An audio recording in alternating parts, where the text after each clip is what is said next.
Dr.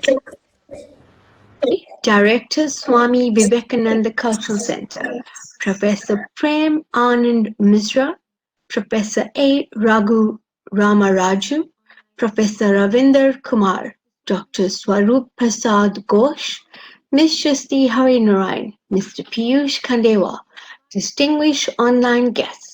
On behalf of the Swami Vivekananda Cultural Center, the Consulate General of India in Durban, it gives me great pleasure to invite you to the second program of the series of online discussions on Gandhian perspective and five facets of Indian culture. The topic for today being compassion. Mahatma Gandhiji is a man that changed the world with his compassion, vision, tolerance, and patience. Mahatma Gandhiji is an underlying reminder of how one person can inspire a community, a nation, and the world. He said, "The weak can never forgive. Forgiveness is an attribute of the strong." All his life, Gandhiji devoted himself to the practice of truth, satyagraha, non-violence, ahimsa, compassion, and kindness. To begin with today's program, I would like to invite our first guest speaker, Professor Prem Anand Misra, Faculty of Gandhian Studies, Gujarat, Vidyapeeth, India, for his remarks.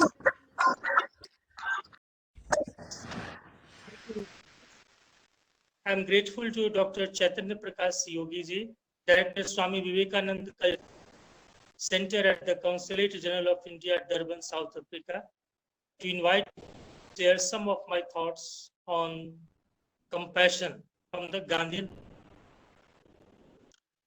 So if we see the Gandhian literature, through it we find a very little direct reference to the idea of compassion. But if we see the deeper understanding or the deeper of compassion, then we see that Gandhi's non-violence is full of it.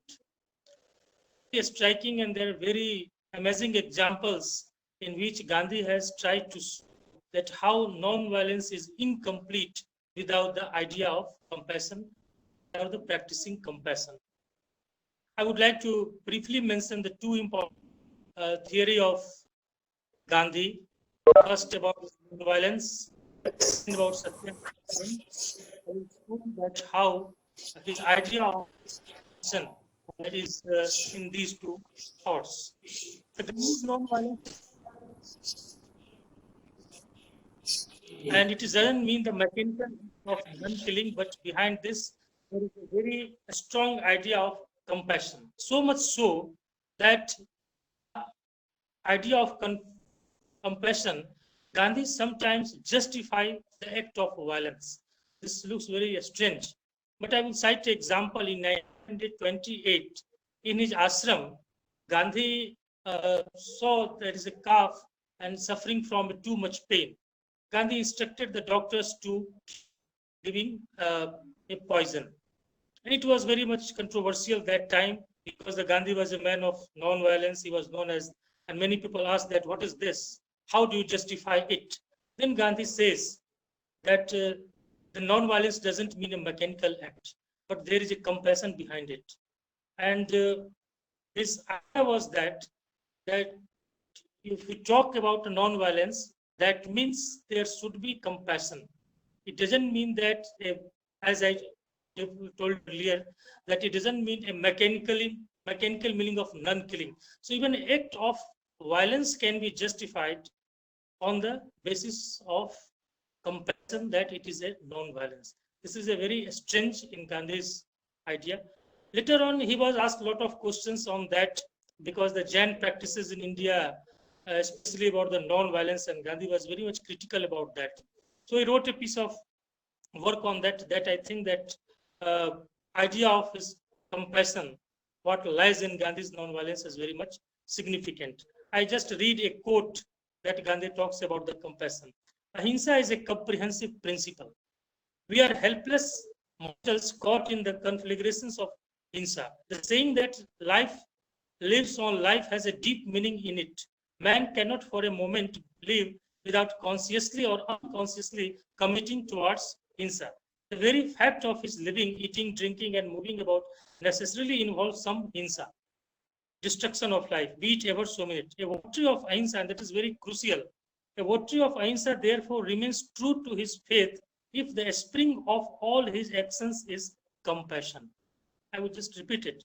A votary of ahimsa therefore remains true to his faith if the spring of all his action is compassion. If he sends to be the best of his ability, the destruction of tiniest creature, tries to save it, and thus incessantly strives to be free from the deadly evil of hinsa. He will be constantly growing in self-restraint and compassion. Let me tell you that I tried to search that how many times Gandhi's collected works mentions compassion, the term compassion. And in the index of his collected works, I found that there is no mentioning of the term compassion. So finally, I gone through that how the idea of compassion is behind the non-violence, and this is very significant portion that he will be constantly growing in self-restraint and compassion. This is wonderful compassion with self-restraint, but he can never become entirely free from outward hinsa. So the very debate of violence and non-violence, the compassion lies here. Some act of violence may seem violence, but if there is a compassion, true love, then that is non-violence in Gandhi's philosophy. So the true love, this is the meaning of Gandhi's idea of non-violence.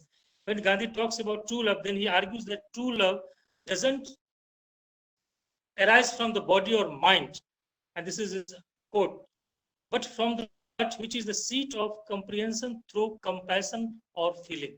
So being non-violent means to be have to be in a position of to be in a feeling of compassion. So this is the one of the idea that I have found in his literature. At a very deeper level, philosophically, Gandhi's in worldview, we find out that true compassion dissolves the ego. So this is a very philosophical meaning of Gandhi. When Gandhi talks about non-violence, particularly in his autobiography, when he says reducing oneself to zero, and that time, true compassion dissolves the ego, and the dissolution of ego takes one to a state of consciousness which can be identified only with the realm of the spirit.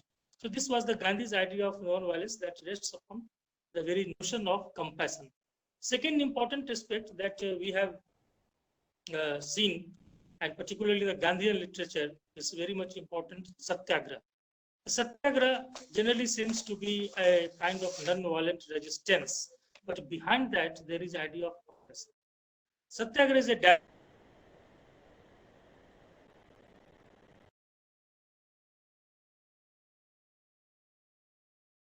psychological empathy. We find out that satyagraha works. But if we go deeper in that, we find out that there is a compassion. So it is not only how I see others, but also how others see me, and on that basis we go ahead. So the idea of self-suffering, and this is the last point, because the satyagraha lies in the self-suffering. When he talks about the self-suffering is impossible unless we have the feeling of compassion. So Gandhi's philosophy of satyagraha, his idea of non-violence, his practice of non-violence has a deeper underlying basis, that is the notion of compassion. Although it is not very explicit in his literature, but of course it is there, and I think that is a very important aspects. And without knowing that how the compassion is behind all his uh, non-violent action, non-violent agenda, his our understanding of non-violence will remain incomplete. Thank you very much for a given 8 to 10 minutes. I tried to just mention two aspects of Gandhi. One is Satyagraha and second is idea of non-violence. Thank you very much for giving me an opportunity to speak for you all. Thank you. Thank you very much, Professor Prem Anand Misra, for taking time off your busy schedule, sir, and joining us today and sharing your immense knowledge with us. Now I would like to invite our next guest speaker, Professor A. Raghu Rama Raju, Department of Humanities, and Indian Institute of Technology, Tirupati, India, for his remarks. Thank you very much for this kind invitation. Uh, um, I would like to begin by identifying that there are two interesting issues in the problem that you have asked me to discuss today. One is the compassion as a virtue, and two, Mahatma Gandhi on compassion. Let me briefly discuss both and their relationship. Compassion is largely discussed as an ethical or moral issue. Today, I wanted to focus on the metaphysical foundations on which the compassion is founded. Now, compassion is founded on a fundamental relation between self and the other. The conjunction "and" in self and the other captures only one aspect of this complex reality. The other one is self or other. Alternatively, self versus other. This is evident in modern individualism of an Ayn Rand branch of individualism that strives that self is the most primary concern of anyone. For instance, utilitarians find self-gratification, self-interest, which is more important than anything else. And Jeremy Bentham claims that the other is only a necessary evil. Other is necessary, but it is an evil. However, there are some interesting theories, particularly in the past, that highlight the importance of ethics of other, but also the ontological primacy of the other. So let me just put before you the first frame, which is, if you look at Vedas and Upanishads, you have a very interesting state called the pre-compassionate state, where there are no individuals and there are no emotive feelings whatsoever. This is what is called as the primordial existence. And the primordial existence then starts off a long chain of both evolution and theological manifestations. And that is the primordial existence in Brihadaranyaka Upanishads asks itself a very interesting question, namely, I am alone. Since I am alone, I have this feeling of being afraid. And immediately the Upanishad clarifies, saying that a person who is alone need not be afraid, because the fear comes from the other. So then it moves on to point out in the same Upanishad that there is no delight for this primordial existence.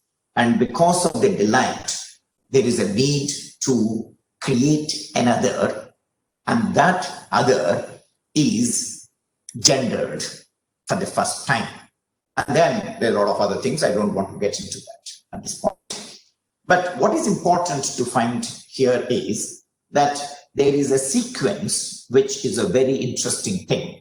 So there is a self, and then there is another, and the attitude of the self towards the other then kicks off a long chain of emotions, and one of it is compassion. That is where I think the ethical realm comes. But if you only traverse the ethical realm without, revisiting the metaphysical foundations, we would be only doing surface trading. So this is one model that is available to us way back in Brihadaranyaka Upanishads. That is very important to recall in the context of Mahatma Gandhi's ideas about about compassion.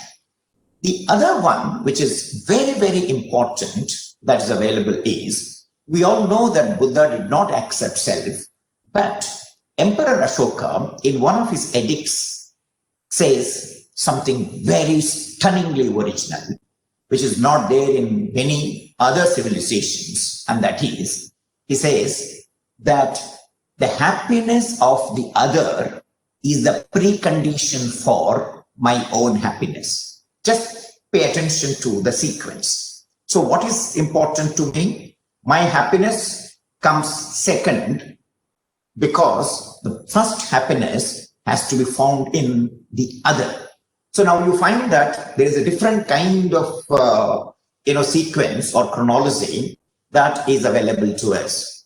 Now, the reason why I recalled these two diametrically opposed systems of the self and the other, which are the foundations for understanding the nature of compassion in Mahatma Gandhi, is because Mahatma Gandhi, in a very, very interesting way, has incorporated, in an ingenious way, incorporated these two models. So if you look at his writings, 100 volumes and plus, you will find that he straddles between, he swings between this model and that model in a very creative and a very brilliant manner.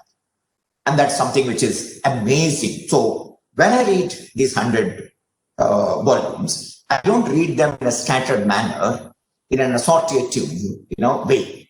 I look at them from these two larger theoretical models that Mahatma Gandhi inherited from the past.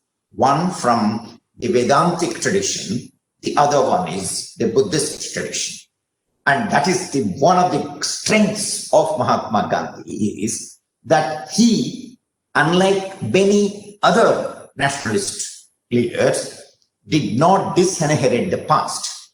He inherited the past, but what kind of past is it? It is not a passive past that he inherited. He inherited a past that is very, very diverse, and then brings these two diverse systems and really makes a wonderful, use of them. And you need several lives to really sort out the kind of rambling, brilliant insights that he couches in his statements, and various kinds of things. So that is the point that I wanted to bring in front of you. So if that is clear, I wanted to take the discussion to a more into his own writings, to point out to you that please remember that the word Mahatma actually means Maha-Atma, and this was given to him by Gurudev Rabindranath Tagore. So who called him Mahatma. Maha-Atma means at least you are not an empirical self. You are a self in which all selves get, imbricated inside. So there's a reason why, for instance, Schopenhauer faces a serious problem, namely about this biblical statement, one should love thy neighbor. And he asks, what is the justification for somebody to love one's neighbor? And he doesn't find it there. And then he looks at the Indian philosophy, and he finds an answer to it in Chandogya Upanishads, where the answer is, I have to love my neighbor because the neighbor is an extension of myself. So if I don't love my neighbor, then I'm not loving myself. So look at the fascinating use of these things that has come. Okay, so it is in this context I wanted to look at Mahatma Gandhi's idea of compassion on two other, tracks. One track is, he was often asked, why is that you are interested in other religions? You are fascinated by other religions. And then his answer was that if one of the preconditions for me to be a Sanatan in all respects, in all seriousness, is to respect the religions of other faiths. Okay, if I don't, then it will go into boomerang on me, splash on my face, in a very, very, a dangerous way. So that's why I have to be very careful. There is a subterranean self-preoccupation, but you will know that it's not just a crude kind of thing. So let me then, so if the point that I take from here is that Gandhi was very, very critical about his own tradition. But what did he do about other traditions? If you have time for 2 minutes, let me just read this very interesting letter that a Muslim friend writes to Gandhi, saying that you regard Muhammad as a prophet of God and hold him high regard. You have even publicly spoken of him in the highest terms. I have heard and even seen reports in cold print to the effect that you have studied the Quran itself. All this, I must confess, has puzzled me. I am at loss to understand how a person like you, with all your passion for truth and justice, who has never failed to gloss over a single fault in Hinduism or to repudiate as unauthentic the numerous corruptions that masquerade under it, can holus bolus accept all that is there in Quran? And Gandhi's reply is very characteristic, brilliant. I have nowhere said that I believe literally in every word of the Quran, or for that matter, of any scripture in the world. But this is the important thing. But it is no business of mine to criticize the scriptures of other faiths or to point out their defects. It is and should be, however, my privilege to proclaim and practice the truth that they may be in them. But I welcome every opportunity to express my admiration for such aspects of his life as I have been able to appreciate and understand. As for things that present difficulties, I am content to see them through the eyes of a devout Muslim friends, while I try to understand them with the help of the writings of eminent Muslim expounders of Islam.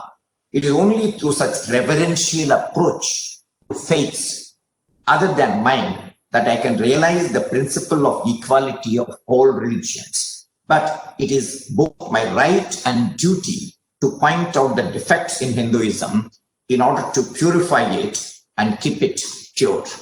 Now you see that the kind of metaphysical foundations that this great man very ingeniously inherited, and I think that's the reason why we remember him even today. I think my time is up. Stop here now. Thank you for asking me. Thank you very much, Professor A. Raghu Rama Raju.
सकल लोक मा सहुने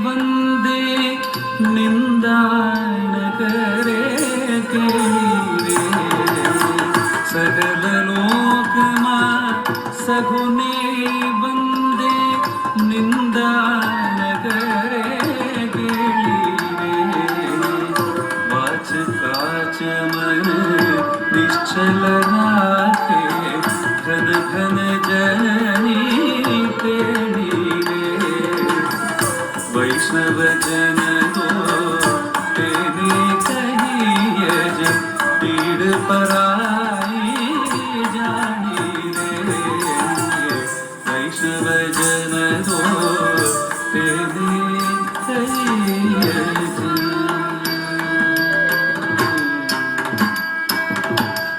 समदृष्टि ने कृष्ण त्यागी पर स्त्री जेने माते रे समदृष्टि ने कृष्ण त्यागी पर स्त्री जेने माते रे बात की असत्य न बोले पर धन जाले हाथ रे वैष्णव जन तो तेरी कहियज पीड़ तराई जानी रे वैष्णव जन तो तेरी कहियज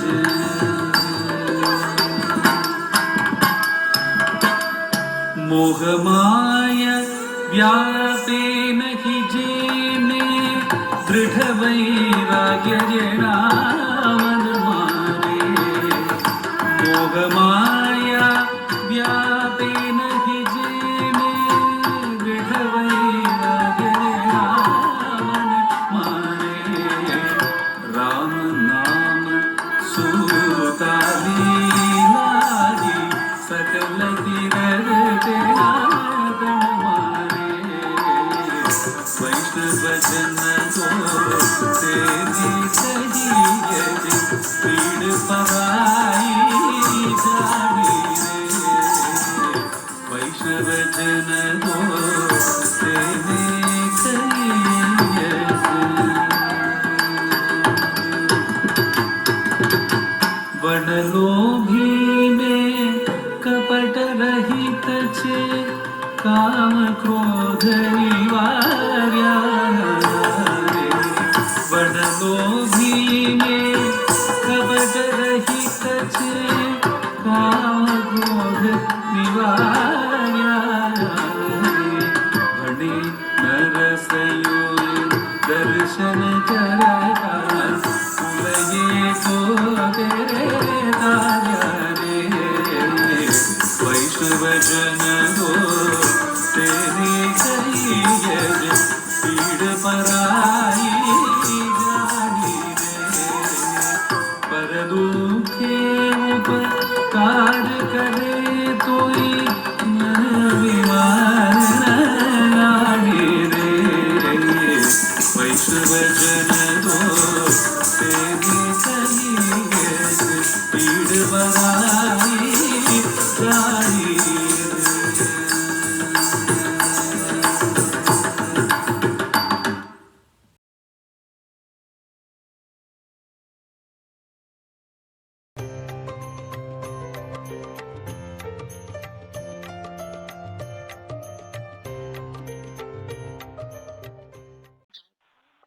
Now I would like to invite our next guest speaker, Professor Ravinder Kumar, former Vice Chancellor, Meerut University, India, for his remarks.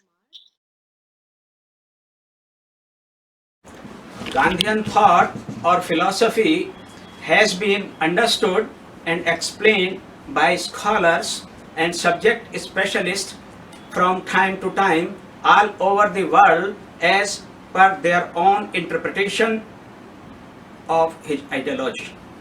The story continues till date. Mahatma Gandhi, with a single objective, struggled throughout his life at many fronts to achieve his objectives, and as we know, his ideas or philosophy developed from those very years of struggle, experimenting and implementing his ideas. accepting one or more than one of his approaches as the most important from his works. From the large-scale welfare of the people viewpoint, scholars explain Gandhi Vichar or philosophy of Mahatma Gandhi accordingly to say having the same work or experiment of Mahatma in the center. At the core of Mahatma Gandhi's entire idea is the reality of indivisible whole, avibhajya samagrata. Gandhi Vichar is dedicated to the truth of universal unity, sarvabhaumik ekta. This very truth is the foundation of Indian philosophy. This is also the basic spirit of Indian philosophy oriented or pro-creator Indian culture. Gandhi's thought therefore moves forward by connecting all spheres of life, socio, cultural, political, intellectual, religious, spiritual and economic as one due to their inevitable interdependence. Due to this, Gandhian thought, which seems to be very simple, has its own special place in all the philosophies developed around the world from time to time.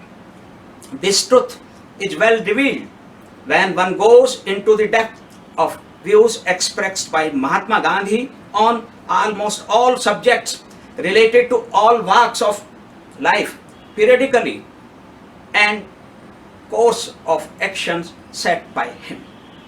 It clearly appears that Mahatma Gandhi firmly believed in the reality of complete perfection and unity of all, and he worked throughout his life having this truth as the nucleus, as unity of all, and he worked accordingly as his operational strategy. It was the result of acceptance of this reality by the Mahatma that he worked in all walks of life and continuously struggled for human equality, making it the prime objective of his life. I have indicated this in the beginning of my speech. Equality is of paramount importance in the truth-based eternal principle of indivisible whole and universal unity. It is the nucleus of this undying reality. Mahatma Gandhi well realized this in South Africa, where he discovered an unprecedented weapon of satyagraha, purely based on ahimsa, non-violence. That is why equality along with truth, compassion, which is a combination of pity and friendliness, service and creativity, remain at the center of all of his works, struggles in South Africa, followed by India. In order to ensure large-scale cooperation, coordination and harmony among fellow beings, colleagues and co-workers, the state of continuous and mutual dialogue remained at the peak of ideas and practices of Mahatma Gandhi. This state is quite clear from a short statement made by Mahatma Gandhi himself in Young India on March 12, 1925. He said, "My central aim is equal treatment for whole of humanity, and that equal treatment means equality of service." Equality is the natural right of everyone from the Lord, our Creator. It is the most valuable ornament of human life. Three other important aspects related to human life, freedom, justice, and rights, are connected with equality.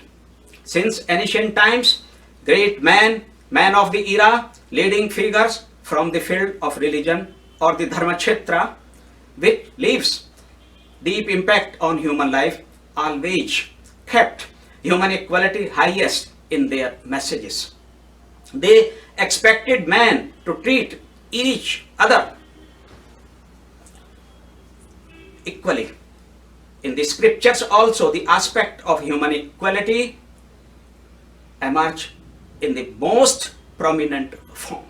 However, the establishment of equality is perhaps the most difficult task. Even after accepting the reality of human equality in principle, through action on the same is quite difficult. There are some particular reasons behind this state. However, we will leave those details for a later going discussion. But still, I want to say that the sense of inequality and unequal conduct of man with fellow beings are the cause of all difficulties, problems, and conflicts at all levels in all spheres of life.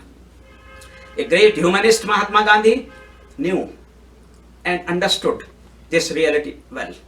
He accepted the state of the interdependence of all spheres of life, the reality of indivisibility, and kept human equality directly and indirectly in the center of all of his thoughts. For that, he strived with devotion throughout his life. In the entire philosophy of Mahatma Gandhi, decentralization of power, trusteeship in the economic sphere, upliftment of our rural sector, women's empowerment and other constructive activities, 4-point education plan, Antyodaya to Sarvodaya Yojana, establishment of an ideal democracy, the Ram Rajya, the spirit of human equality remained the most valuable and desirable. Similarly, the foremost purpose of all of his non-violent struggles, satyagrahas for freedom, justice and right, was to bring everyone within the ambit of equality. It was to pave the way for self-reliance of everyone by providing equal opportunities to one and all. The true familiarity with Gandhian thought, therefore, as I believe, can only be possible by keeping his equality-related ideas in the center, which are eventually associated with the core concept of Indian philosophy, indivisible whole and universal unity. Thank you very much. Thank you very much, Professor Ravinder Kumar. Now I would like to invite our next guest speaker, Dr. Swaroop Prasad Ghosh, Director, Maulana Abdul Kalam Azad Institute of Asia Studies, Ministry of Culture, Government of India, Kolkata, for his remarks. Gandhism is based on non-violence, peace, and selfless service to the mankind irrespective of its innate diversities, and Gandhism preached peace and harmony amongst people of different race and nationality. Gandhism is rooted in the past, finds inspiration from Advaita Vedanta, and had its philosophical links with Vaishnavism, where unity and variety is accepted as the logical development and the rational manifestation of the universal oneness of the humanity. This is the manifestation of the peaceful principles of action as proposed and practiced by Mahatma Gandhi. Even the United Nations today acknowledges his contribution in the domain of international relations. International peace and security will find its much needed direction if we can understand and realize the core values of Gandhism. From South Africa to Quit India, Gandhiji has evolved an ideology where he tried to envelop the different aspects which influences the world of politics to a great extent. From the high heights of Advaita Vedanta philosophy to its common general standards, where peculiarities in politics has found its natural place with its multifarious ways of manifestation, where Gandhiji tried in his own way to turn Rajniti into Niti Raj, Gandhiji talked about selfless service to the nation. If we do practice it, world will be a better place to live in, where peace will remain at the substructure and distributive justice will be at the superstructure. Gandhiji's practical application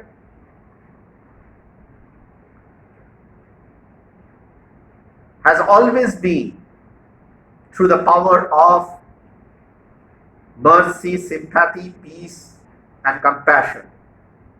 His life itself has been a mission. He has been a messenger of peace. And his teachings and preachings do have the dynamics where he tried to come out from the domain of politics and he led his life in the ethical way he felt. When we are celebrating the 150th birth anniversary, we should remember that Gandhiji wanted us to reach the stage of fearlessness through spiritual practices. And thus, we can understand the ultimate truth of life and come out of the relative truth to a great extent by realizing the real self hidden in us and moving away from the apparent self. Thus, it will help us to realize the infinite within the finite.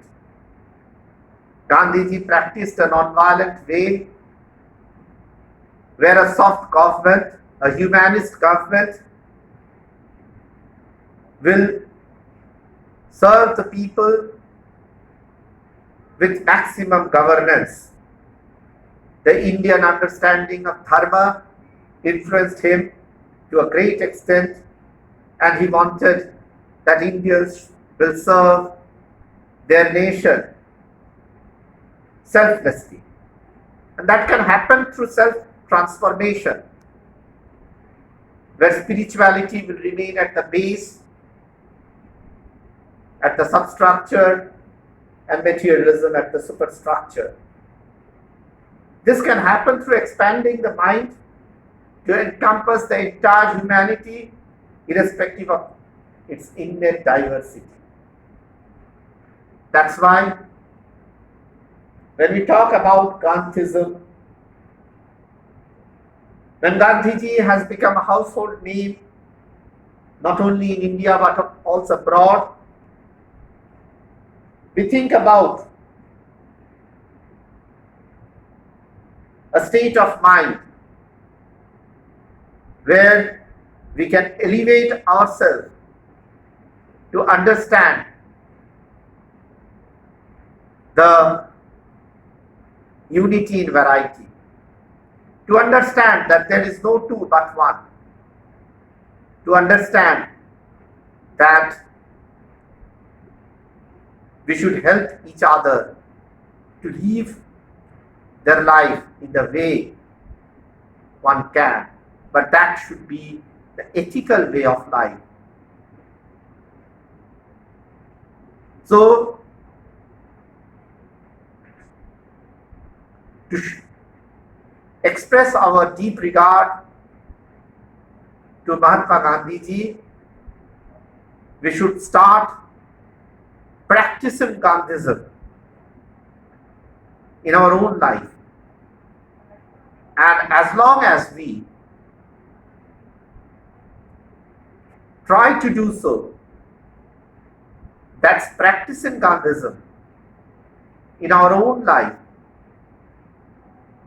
that's the best way to show respect to Mahatma Ji. The world is grateful that such a saintly man was born in India. And we all must try to realize the relevance of Gandhiji and Gandhism in modern perspective.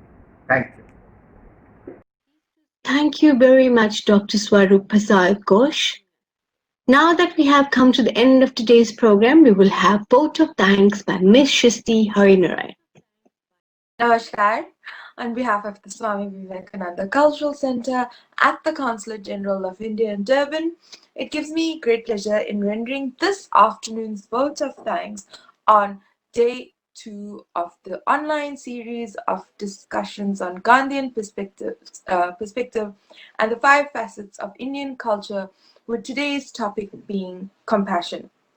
We would like to say thank you to our guest speakers, which are Professor Prem Anand Mishra, Professor A. Raghu Ramaraju, Professor Ravindra Kumar, Dr. Swarup Prasad Ghosh, Dr. Chaitanya Prakash Yogi, Director Swami Vivekananda Cultural Center at the Consulate General of India in Durban, Ms. Cheryl Banwarilal, Mr. Piyush Khandelwal. Most importantly, you, our online members and viewers, thank you for making today's program an online success by watching it.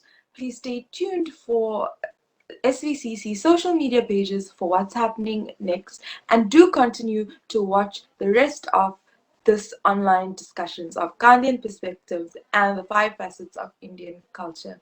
Namaskar.